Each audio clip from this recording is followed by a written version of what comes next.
Baru-baru ini aku baca novel ini, dan setelah aku baca novelnya kayak bertepatan aku menutup bukunya, novel ini tuh bikin aku nangis sesenggukan. Dan gak berhenti sampai situ. Waktu aku mau tidur malam harinya dengan mata bengkak, aku kan coba ngecek lagi ya bagian yang bikin aku nangis.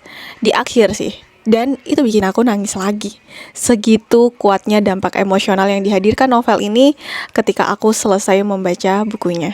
Tapi ya kalau ngomongin bagian akhir yang bikin aku nangis kejer, nangis sesenggukan, itu justru hadirnya dari tokoh pendukung. Nah, kenapa tokoh pendukung ini begitu menghantam kehadirannya secara emosional di akhir cerita? Kamu bakal tahu alasannya setelah membaca novel ini. Aku sebenarnya pengen banget sih ngomongin si tokoh pendukung, tapi sebelum aku bahas dia, kita akan bahas dulu ke bagian story dan keseluruhan cerita yang ada di novel Romansa Opium. Sejujurnya, menurutku novel ini tuh cukup lambat di awalnya ya. Total halamannya sekitar 420 halaman dan 150 halaman terakhir menurutku membayar semua rasa lambat yang aku rasakan selama membaca novelnya. Dalam waktu singkat aku berasa diporak-porandakan secara emosional ketika novel ini akhirnya mencapai akhir cerita. Sekilas tentang novel Romansa Opium. Jadi novel Romansa Opium ini bercerita tentang Johanna. Dia itu adalah seorang wanita keturunan Belanda campuran yang dia memiliki ambisi untuk meneruskan kekuasaan opanya dalam bisnis gelap, yaitu distribusi opium, yang mana opium ini bisa menyebabkan penggunanya itu mengalami kecanduan dan bisa mengakibatkan kematian. Sampai suatu hari dia itu ketemu sama Jayantaka, di mana Jayantaka menunjukkan sisi-sisi yang terang gitu. Dia hadir dengan ketulusan, dengan kesederhanaan, dan dengan kebaikan hati yang bertolak belakang dengan rencananya Johanna. Tapi di situ tuh Johanna juga mengalami dilema moral karena sejak pertemuannya dengan Jayantaka dia bisa merasakan hal-hal yang sifatnya tenang dan damai yang gak dia dapatkan di keluarganya sendirian dari Belanda. Meskipun begitu, si Johanna ini menjalani hari-harinya dengan penuh denial, membohongi hatinya karena ia yakin bahwa jalannya hidup itu adalah sebagai pendosa, bukan sebaliknya. Oke, sekarang aku akan mulai bahas dari karakternya. Tokoh utama di sini yaitu Johanna van der Meer dibentuk sebagai sosok anti-hero menurutku. Ia bukan hadir sebagai tokoh baik di dalam cerita ini dan ia akan menjalankan rencana gelap. Tapi selama membaca novel ini, aku merasa menaruh loyalitas pada karakternya karena entah kenapa aku merasa percaya aja sama karakter ini. Di novel ini, karakter Johanna itu digambarkan sebagai karakter yang kesepian. Meskipun di sisinya ada orang-orang yang mendukung dan mencintainya, tapi pada dasarnya dia sendirian. Oleh karenanya, ketika dia akhirnya bertemu dengan tokoh Jayantaka, aku merasa menaruh harapan pada sosok pria ini untuk bisa menemani Johanna untuk menemukan kehidupannya yang tenang dan damai dan bebas dari dendam yang membelenggunya selama ini. Sekarang kita masuk ke Jayantaka. Seperti yang aku bilang, Jayantaka ini memiliki karakter yang vibes-nya itu bertolak belakang dengan visi dan tujuan hidupnya si Johanna. Di awal, aku menemui tokoh Jayantaka ini sebagai karakter yang manis, lugu, ramah, dan terlihat serta terasa sangat tulus. Aku rasa karakter ini kalau mencintai Johanna dengan sungguh-sungguh, Johanna lah yang harusnya akan mengikuti jalannya si Jayantaka, karena Johanna ini mengalami dilema moral yang masih bisa diatasi atau masih bisa diarahkan. Kurang lebih, Johanna itu berada di sisi yang gelap, sedangkan Jayantaka di sisi yang terang. Dan mengikuti Johanna serta pertemuannya bersama Jayantaka, kita nanti akan berhadapan nih dengan dilema-dilema moralnya si Johanna. Dilemanya tentang kekuasaan, tentang keimanan, dan tentang identitas dirinya. Kemudian ada karakter Peter.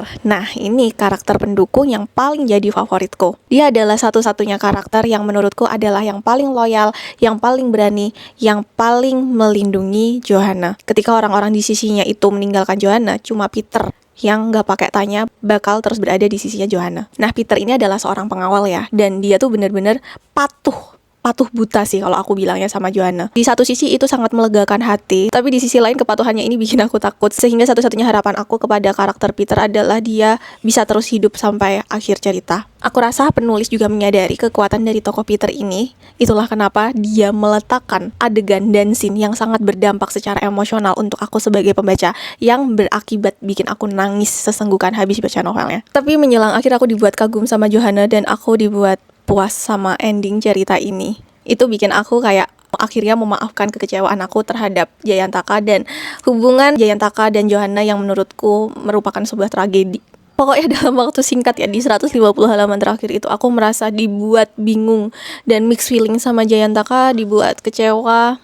dan patah hati, tapi sekaligus dibuat kagum oleh Johanna, dan semakin ke akhir aku dibuat semakin campur aduk sama hubungan kedua tokoh utamanya. Tapi sebelum aku menangisi ending ceritanya, sebenarnya aku tuh nangisin juga banyak hal. Pertama, aku menangisi 150 halaman terakhir itu tadi, di mana di situ aku melihat untuk pertama kalinya Johanna tuh punya keinginan yang bukan sebagai boneka opanya. Keberaniannya, kejujurannya itu bikin aku nangis, karena kayak antihero ini mendapatkan turning point-nya ke arah yang bisa aku harapkan. Meskipun ada tragedi yang aku nangis lagi di situ, apalagi romansanya si Jayantaka dan Johanna ini agak pelik karena keduanya kan main perasaan dan keduanya ingin melindungi satu sama lain.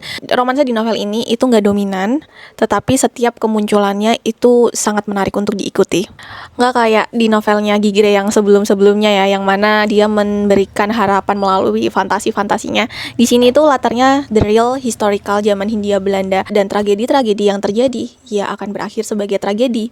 Novel ini tuh nggak banyak ngomongin romansi sebenarnya, dia itu banyak ngebahas tentang hal-hal yang sifatnya kekuasaan, politik pada zaman Hindia Belanda, tentang bisnis opiumnya itu sendiri, tentang monopoli. Tapi pendekatan karakter di novel ini tuh terasa segar buat aku, dan aku merasakan perkembangan tulisan Gigre di novel ini yang semakin luas, semakin ngalir, dan semakin nyaman dan enak dibaca. Overall, novel Romansa Opium ini adalah novel yang menurut aku memiliki dampak emosional yang kuat, dan tulisan Gigre sangat mendukung hal tersebut. Alurnya mungkin memang terasa lambat di awal, tapi aku rasa itu memberikan ruang untuk setiap karakternya berkembang. Eksekusi endingnya bisa dibilang tragedi dan tragis, tetapi untuk aku sangat memuaskan. Meskipun aku sempat kecewa sama Jayantaka, dan aku kayak mau nge-rate novel ini 4/5 aja, tapi karena eksekusi endingnya ini sangat memuaskan dan aku merasa dirayu ya sama endingnya, jadi aku kasih novel ini 5/5. Kira-kira itu aja untuk review aku di novel Romansa Opium. Kalau kamu tertarik boleh dibaca ini novelnya, Romansa Opium.